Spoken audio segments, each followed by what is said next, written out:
आज यहां पर इस प्लेटफॉर्म पर कुछ ऐसा होने वाला है जो आज से पहले यहां पर पहले कभी नहीं हुआ है। एक स्टैंड अप कॉमेडियन है जो अभी बैक स्टेज है। उनको आपने बहुत सारे टेलीविजन शोज में देखा होगा। यूट्यूब पर उनकी काफी सारी वीडियोस वायरल हो गई हैं। उनको बहुत ज्यादा टाइम नहीं हुआ है, लेकिन बहुत कम टाइम में बहुत बड़ी सक्सेस उन्होंने अचीव करी है।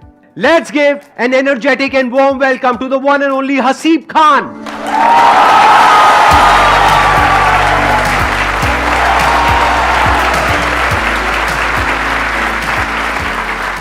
तो आज का दिन हसीब आपका है। यहां पर आप अपना परफॉर्म करिए, जो भी आप करना चाहते हैं। मैं वहां पर ऑडियंस में बैठूंगा। उसके बाद में हम लोग यहां पर बैठेंगे और डिस्कशन करेंगे कि ये जो आप करते हो किस तरीके से करते हो, क्योंकि एक बहुत बड़ी आर्ट है, ये हर एक में नहीं होती है क्वालिटी। अब ये स्टेज आपका है। Let's give a big hand for him.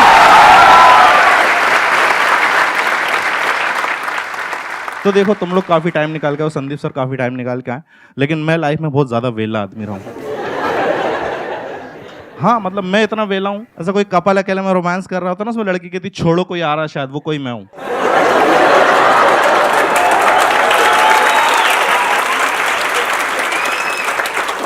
तुमने कहावत सुनी, जंगल में मोर नाचा किसने देखा? कितने लोग मिडिल क्लास फैमिली बैकग्राउंड से? अच्छी बात है, तुम लोगों को पता है that you are from middle class. दिक्कत उनके साथ आती है जिनको नहीं पता होता। हाँ यार, बहुत से लोगों को नहीं, जैसे मेरे को मेरा खानदान समझ में नहीं आ रहा कि ये कौन लोग हैं जो भूखे भी नहीं मर रहे हैं और स्प्लेंडर भी नहीं खरीद पा रहे हैं।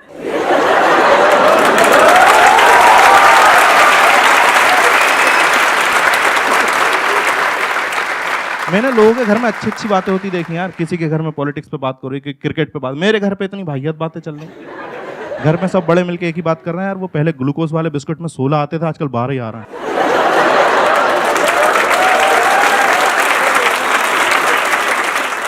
और पता है लॉजिक है, जब 16 बिस्किट आते थे तो उसमें हम 8 लोग थे घर में, उसे 2-2 बांट के खाते थे। उसने 14 कर दी, हमने बहन की शादी करा दी।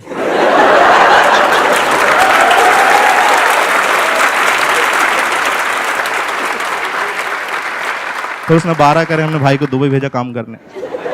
एक दिन अफवाह गई कि 10 होने वाले, फिर दादी की दवाइयां छुपाई।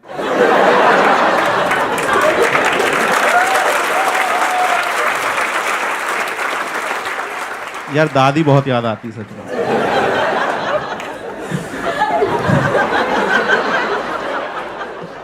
अच्छा देखो, तुम्हारी फैमिली जिस तरह की होती है ना, मैंने देखा रिश्तेदार भी उसी तरीके के होते हैं।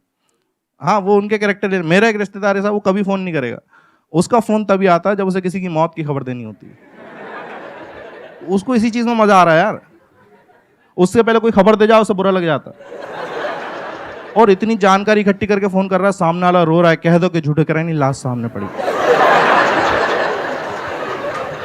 इसकी कोई टाइम ही नहीं यार। दिन रात को 3 बजे कॉल कर दिया, उठाने से मैं डर गया, मैंने अपने घर के गिने।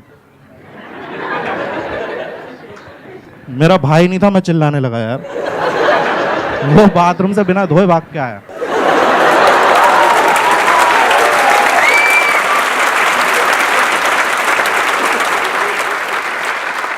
इसी से पता चल जाता है घर वाले किस तरह से ट्रीट कर रहे हैं, कि किस बैकग्राउंड से। जैसे तुमने देखा कि आजकल के बच्चे जब रोते हैं ना, तो उनके लिए खिलौने आ गए, जब रिमोट कंट्रोल कार। मेरे घर पे पता नहीं, उनका लॉजिक ही अलग। मैं रो रहा हूँ, मम्मी पता क्या कर रही, किचन में गई, कटोरी उठाई, जमीन पे मेरे सामने ऐसे दिखा घुमा दी।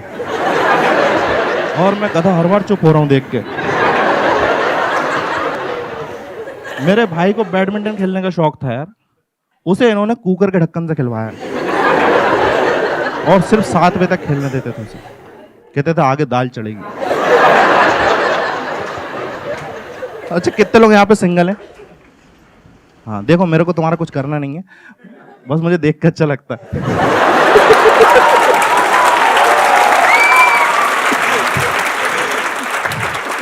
क्या मैं कुछ लोगों से तो आगे हूं। वैसे ऐसा नहीं, अगर तुम लोग सिंगल, मैं तुम्हें थोड़ा सा मोटिवेट करना चाहूंगा। Have a close look at my face.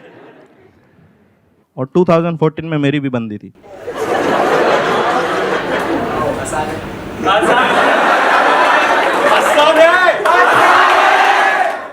Sir ने आसान है बोला, बन गई।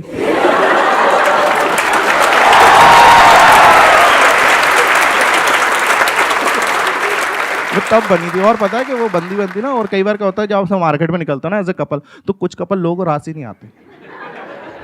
मेरा दोस्त है, वो अपनी बंदी के साथ ऐसे, उसका वेट है 120 kg, उसने बंदी बना रखी 35 kg की। और मेरे को जलाने के लिए ऐसे गोद में उसको बिठा के फोटो खिंचा के दिखाता कैसे लग रहा है। मैंने कहा e⁻x लग रहे हो।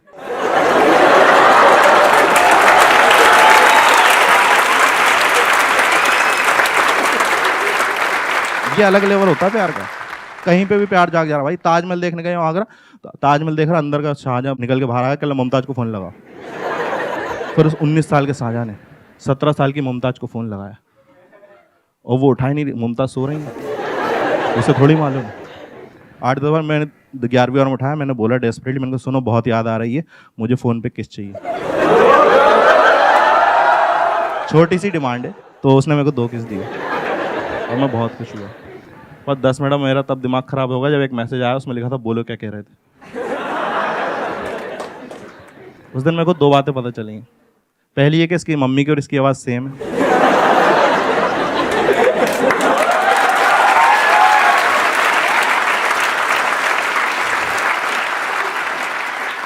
और दूसरी है कि इनका खानदान कुछ ठीक नहीं है।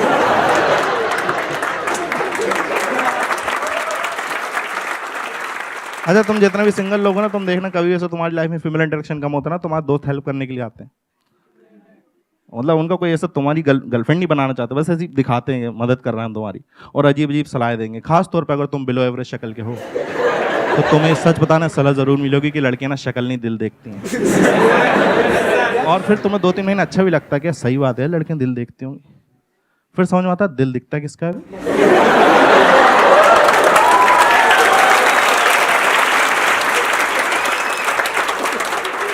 यार heart is an organ which is inside your body. It's not like कि तुम कहीं खड़े हो, 2-3 लड़कियां आ रही, तुमको गधा समझ रही हैं, सब देख के तुम्हारे हार्ट को बुरा लगेगा और बाहर आ जाएगा hi chicks, look at me, I am a very nice heart.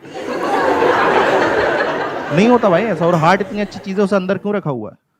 कहते हैं 80% लोगों का दिल अच्छा होता है, उसे बाहर निकालो ना यार। इन्हीं 80% लोगों की शक्ल खराब है, अंदर डालो उसे। और मैं दिल की बात कर रहा हूँ, तुम सब गधे लोग ये वाला शेप सोच रहे होगे। क्या है भाई ये हार्ट का शेप होता ही नहीं है। रियल हार्ट का शेप सोच लो तो प्यार नहीं आता अंदर से। इतना घटिया लगता है ना वो लगता है शादी में लगे जनरेटर की तरह।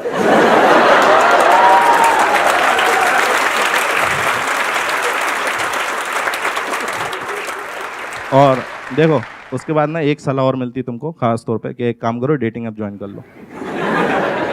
ये और मैंने देखा इतना सिंगल लड़के, कहीं कोई ज़माने में इज्जत नहीं मिल रही, डेटिंग ऐप पर आती औकात जाएंगे भूल, तो फिल्टर डाल देते लड़की चाहिए 18 से 22 साल। तो जब कोई मैच नहीं आता ना, धीरे धीरे औकात पे वापस आते हैं। एक काम करो 25 की भी देखो। फिर जब भी कोई बंदा हैवानियत पर जाता है कहता 40 की भी देखो।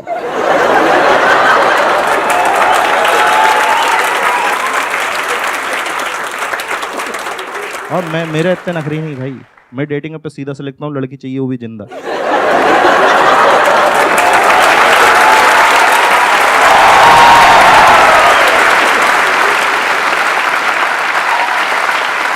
बहुत बढ़िया।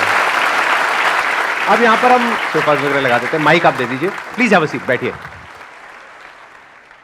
तो अब मैं आप लोगों को बताता हूं कि आज के इस सेशन में अब हम क्या करने वाले हैं। अभी आपने इनको लाइव परफॉर्म करते हुए देखा, कितने लोगों को मजा आया? ऑनेस्टली कितने लोगों को बहुत मजा आया? मैंने जब कॉमेडी शुरू करी थी ना, तो मैंने क्या, वैसे संदीप सर का बहुत हाथ रहा काफ़ी चीज़ों में। जैसे इनके वीडियो देख के एक बार मैंने बी छोड़ दी। एक मिनट, क्या छोड़ दी? इंजीनियरिंग को बी बोलते हैं हम लोग। अच्छा बी, ओके। मेरे को लगा कह रहा हूं बीड़ी छोड़ दी। हाँ, तो मैंने क्या इंजीनियरिंग छोड़ दी और मैंने वो कोट्स पढ़ लिए थे कि आप सक्सेसफुल हो जाते हो ड्रॉप आउट हो तो मेरे दोस्तों ने बताया फर्स्ट ईयर में नहीं छोड़ते।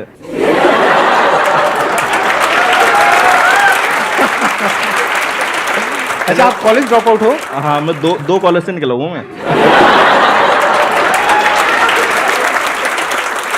मैं फर्स्ट निकला था ना, फर्स्ट कॉलेज से, तो मैं इसलिए निकला मेरे को कोई गवर्नमेंट कॉलेज लेंगे।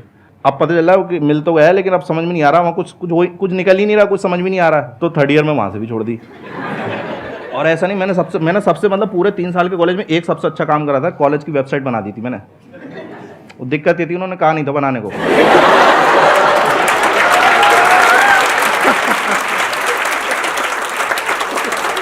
वो बदतमीजी को कराए करे, ये क्या तरीका है? डायरेक्टर की फोटो की जगह तुम्हारी फोटो क्यों है?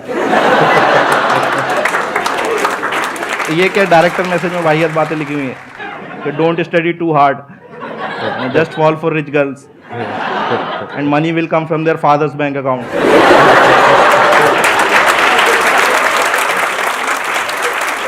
लेकिन संदीप सर का वीडियो देखा था और उसके बाद क्या हुआ कि मैं इनका एक वीडियो आया था सर का, जनवरी में आया था 2018 में, और उस टाइम पे अपन फालतू घूम रहे थे कि भाई कुछ करने ही नहीं, समझ में नहीं आ रहा। तो सर ने उसमें ये बात कही थी कि आप ना उसे उलझे हुए रहते हो लाइफ में, तो आप ऐसे 5-6 दिन का ब्रेक लो और कहीं पे वो पहाड़ों पे चले जाओ या कहीं टेरेस पे चले जाओ या कहीं पे ऐसा सोचो तो कि, और वहाँ से क्या होता है, फिर उन्होंने कहा था कि आप देखते हो ना तो बाकी की दुनिया बहुत छोटी लगती है, आपकी प्रॉब्लम फिर ऐसा लगता है इतनी बड़ी भी नहीं है प्रॉब्लम मेरी। तो मैंने वही करा, हमारे इधर वो पहाड़ में चला जाता था। अब मैं सोच रहा हूँ मेरे को करना क्या है। अब वहाँ पे क्या वो जगह सही नहीं थी थोड़ी, वहाँ कपल्स आते थे, उनके ये अकेले को बैठा हुआ है।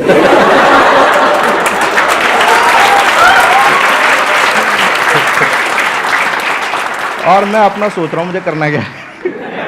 फिर मेरे को ध्यान आया, मेरे को नहीं आया, मेरे को ना स्टेज पे चढ़ के माइक पे कुछ भी बोलने में मज़ा आता है, लेकिन अब स्टेज से रिलेटेड, माइक से रिलेटेड बहुत सारी चीज़ें होती हैं, गाना भी गा सकते हो आप, कुछ भी कर सकते हो। फिर मेरे को ये लगा नहीं, वो फील भी चाहिए कि मैं कोई बात करता हूँ ना, कोई हंसता है तो मज़ा आता है कि नहीं मैंने हंसाया इस बंदे को। तो ये दोनों से कनेक्शन हो रहा था स्टैंड अप कॉमेडी का।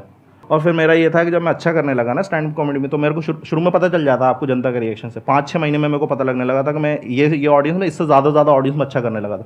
और जब लोग आके बोलते हैं ना कि भाई तेरे ये जोक बहुत मस्त था, मज़ा आया भाई, तू करते रहे, तो वो उससे किक मिलती कि हाँ यार आगे करना है। तो मेरे को फिर ये था कि मैंने कहा यार ये चीज़ की स्टार्टिंग सर के वीडियो से हुई थी, तो एक बार इनको थैंक यू बोलना है।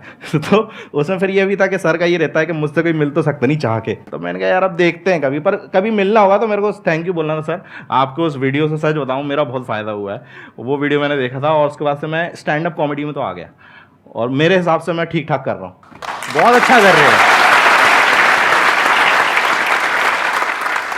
वो होता है ना कि कई बार आपको किक मिलती है, आपको बहुत जगह से ऐसे फटकार मिलती है ना, तो अब मैं क्या था फालतू था, तो फालतू में आदमी प्यार में पड़ ही जाता है।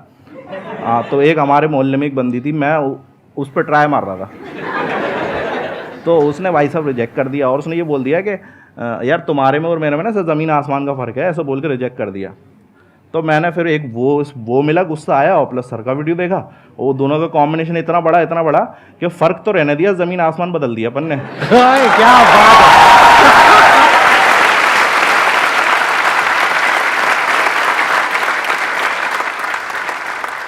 सर मेरा क्वेश्चन ये है कि स्टेप्स क्या हैं स्टैंड अप कॉमेडियन बनने के? ये आपने ना अपना ही कंपटीशन बढ़ा लिया है। हाँ, अब ये सारे स्टैंड अप कॉमेडियन बनने वाले हैं यहाँ पे। जितने मार्केट में खराब स्टैंड अप कॉमेडियन आएंगे ना, उतनी हमारी वैल्यू बढ़ती है।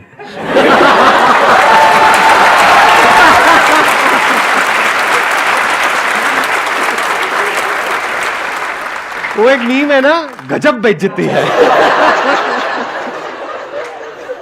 अगर मैं आपके कंपटीशन में स्टैंड अप कॉमेडी में आना चाहूँ, हाँ तो आप क्या कहना चाहेंगे? सर आइए सर, और हमें मज़ा आएगा, क्योंकि मुझे पता है स्टैंड अप कॉमेडी की रियलिटी। और सबसे अच्छा मज़ा पता है, तो लोग मेरे जोक्स पे हंसेंगे, मुझ पे हंसेंगे अगर मैं आ गया तो? मैं बता रहा हूँ, सबसे अच्छा है कि स्टैंड अप कॉमेडियन को मज़ा कब आता है, जब दूसरा स्टैंड अप कॉमेडियन खराब करता है। भाई क्या हंसी आती है, उसके चेहरे पे मौत फैली हुई है कि कोई हंस नहीं रहा, और हमें लगा रहा है ये देखो अब आएगा मजा इसको। और इतने खुश, मतलब कोई कॉमेडियन अगर उसको हम लोग बॉम्ब होना कहते हैं, अगर उसके जोक्स नहीं चल रहा है, तो कोई बंदा बॉम्ब हो रहा है ना, तो उससे ज़्यादा मज़ा कहीं नहीं है।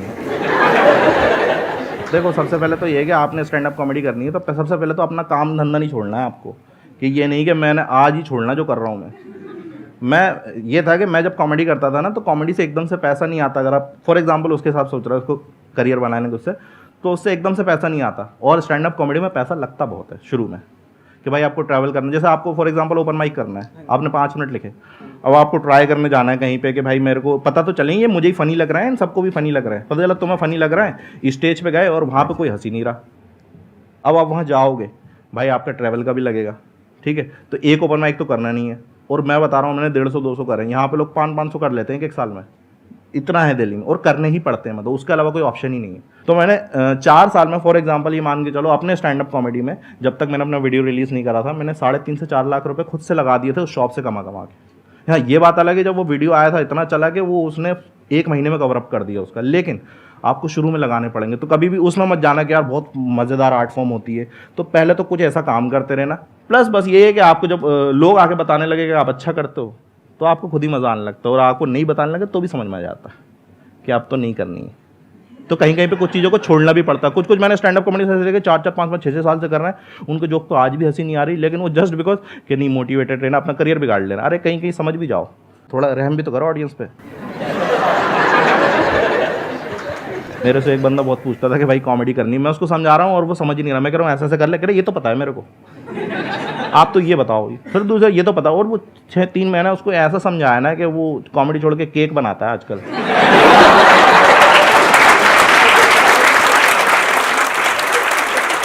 लेकिन अब ये देखो कि उसका फायदा, वो केक बहुत अच्छा बनाता है। ये जो आर्ट है ना, ये एक पूरा का पूरा इसका एक प्रोसेस होता है, वो दिखता नहीं है आप लोगों को। आप लोगों को लगता है कि मतलब स्टैंड अप कॉमेडी मतलब जैसे हम ग्रुप में बैठे हैं और हंसा रहे हैं, वो एक अलग चीज है, और यहाँ पे स्टेज पे आकर के परफॉर्म करना वो एक अलग चीज है। उसमें पूरा एक बिल्डअप होता है कि पहले क्यूरोसिटी क्रिएट करनी होती है, फिर एकदम से वो लैंड करता है, जो अनएक्सपेक्टेड होता है तब हंसी आती है। हाँ, तो इसको आप सीख भी सकते हो, जो वर्ल्ड के बेस्ट स्टैंड अप कॉमेडियंस है उन लोगों से, उनकी बुक्स मिलेंगी आपको। मैंने तो पढ़ी थी एक बुक, जैसे नाम ले सकते हैं बुक का क्या? हाँ हाँ प्लीज प्लीज। हाँ, एक कॉमेडी बाइबल करके जूडी कार्टर की, तो वो बुक पढ़ी थी मैंने, शुरू में ही ले ली थी। मेरे को ये था कि मैं वो था ना, मैं भोपाल से हूँ, तो मैं खराब कर रहा हूँ, तो मुझे जिनसे पूछ रहा हूँ मुझसे भी खराब कर रहे हैं। तो मैंने कहा बुक ही खरीद लो, क्योंकि अब दिल्ली में तो बड़े बड़े कॉमेडी साथ में मिल जाएंगे आपको। लाइक वो जो बंदा 10 साल से कर रहा है वो भी बगल में बैठा है, सेम लाइनअप में आपके, वो परफॉर्म करने वाला फिर आप करने वाला। वहाँ ऐसा था ही नहीं, तो मैंने बुक खरीदी। तो मेरे जो शुरू के सवाल थे ना, बहुत होते हैं स्टैंड अप कॉमेडी, उनको लगता है यार फट से मिल जाए चीज़, क्योंकि है इतनी वो अट्रैक्टिंग इतनी है कि भाई फट से मिल जाए, तो उनके सवाल इतने होते हैं। तो मैंने जब वो बुक पढ़ी ना, मेरे बहुत से मन के सवाल तो वहीं सॉल्व हो गए थे। और एक टाइम के बाद बुक छोड़नी भी पड़ती है कि नहीं, बुक जैसे संदीप सर बोलते हैं ना, मेरे वीडियो देखो और एक टाइम के बाद छोड़ भी दो। तो सेम चीज़ बुक के साथ भी, ये नहीं आप बुक में लग गए तो फिर आपने सीखने के बाद आप कुछ एडिक्ट ही हो गया, पता चला वो जूडी कार्टर ही बन गए पूरे के पूरे। राइट। तो वो नहीं करना, अपना भी तो लाना है। तो एक टाइम के बाद मैंने वो बुक पढ़ना भी छोड़ दी। मैंने फिर वो जो जिसको बताया था मैंने केक बनाना सिखाया था, उसको बेच दी वो। ये ऑन द स्पॉट बनाया ना आपने जोक? हाँ नहीं, ये रियलिटी भी है। अरे कहाँ? नहीं यार, वो क्या होता है कि आप करते रहो ना, तो ऑन द स्पॉट बहुत सी चीज़ें बन जाती हैं, तो मज़ा भी आता है कई बार करते करते। ऑन द स्पॉट में एक अलग फ्लेवर आता है, लेकिन वो यही है कि वो करते करते आ जाएगा आपको। तो मैंने वो बुक पढ़ी और उसके बाद छोड़ दी, और उसके बाद फिर मैंने अपना उसमें डाला कि भाई मेरा यूनिकनेस क्या है। तो फिर वो चीज़ आया, फिर अब मैंने वो बुक दोबारा खरीदी जब मेरे को लग रहा है कि कुछ और टेक्निकलिटीज़ हैं। आप किसी भी बुक को दोबारा पढ़ो, पहले से ज़्यादा समझ में आता है। तो आपको उस क्वेश्चन का आंसर तो मिल ही गया होगा जो आपने पूछा था, जो नहीं पूछा था उसका भी मिल गया होगा। ये इनकी खास बात है। मेरी यार थोड़ी दिक्कत यही है कि मैं बहुत बोलने लगता हूँ। तो अरे बहुत अच्छा बोल रहे हो आप। हाँ। Sir, I want to ask what is good sense of humor? देखो, सबसे पहले तो यही चीज़ है कि भाई अपनी रियलिटी कभी मत छुपाओ। बहुत से लोग मैंने देखा है कि भाई वो गरीब हैं, लेकिन वो सोचेंगे कि यार कूल बनना है तो एयरपोर्ट पे जोक्स लिखते हैं। कभी नहीं गए फ्लाइट में, उस पर जोक लिख रहे हैं। भाई रियलिटी बताओ ना यार आप। मैं एयरपोर्ट नहीं जाता था, मैं तो कराने की शॉप पे जाता था, तो मैं वहीं से जोक लिखूंगा ना यार। मेरा सेंस ऑफ ह्यूमर तो रियलिटी से आएगा ना। जब तक आपके साथ वो चीज़ हुई नहीं, आप जैसे फॉर एग्जांपल मैं अगर बात कर रहा हूँ कि मेरी गर्लफ्रेंड के बारे में मैं 1.5 घंटे जोक करता हूँ, अब मेरी गर्लफ्रेंड ही नहीं होती तो मैं ऐसे ही बोलता जाता क्या? तो उसके लिए गर्लफ्रेंड होना भी तो जरूरी है भाई। तो इसका मतलब थी आपकी एक्चुअल में?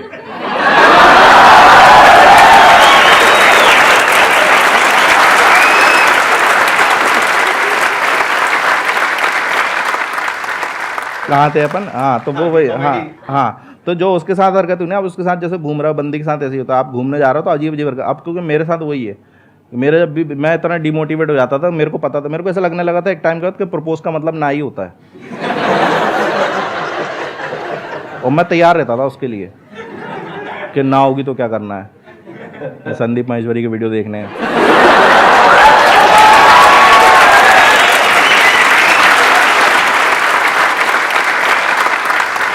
तो जब वो चीज़ें हुई ना, वो सारी मैंने शो में डाल दी कि बिल्कुल रियलिटी। अब वो भी देख के ऐसे गुस्सा कर रही होती है। मेरे साथ यही है, मेरे साथ कोई भी चीट वीट करता ना, मैं उस पर जोक लिख देता हूँ। वो भाई साहब मुझे बस ही देना, मुझे पता है उनके माइंड में जोक्स आ रहे होंगे। मेरी 6 महीने के लिए अपने एक अगले शो में। अरे सर, आप पे भी है, मैं पे बता रहा हूँ। संदीप सर तो बहुत मोटिवेट कर देते हैं। एक बार उनका कोई सेशन आता है, इसमें कहता है कि भगवान कहीं और नहीं, आप ही हो, आपके अंदर ही भगवान है। मैंने कहा सही है यार, ये तो मैं बैठा हुआ है। मैंने कहा सही है यार, मतलब वीडियो देख के एकदम बैठा हुआ खोया हुआ। मैंने कहा भगवान है यार अपन तो। फिर पापा ने बोला वो बोतलें भर के रखनी है। मेरे अंदर से वही आऊँगा, वत्स तुम्हें पता भी है।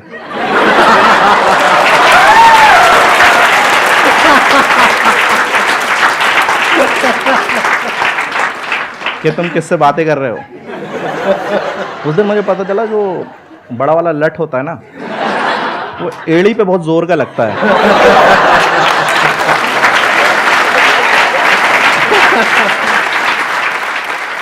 Thank you so much Haseeb for coming, it means a lot to me and to everybody in the audience. हम सबको आपसे बहुत कुछ सीखने को मिला और मजा तो आया ही आया। मजा आया नहीं आया? यस और नो? तो आगे भी ऐसे ही मजा आता रहेगा, अलग अलग गेस्ट आएंगे यहाँ पर। मेरे को ऐसे मिलके थैंक यू बोलना था, मेरे को ये नहीं पता था मैं गेस्ट ही आ जाऊंगा, तो मेरे को बहुत अच्छा लग रहा है। Thank you so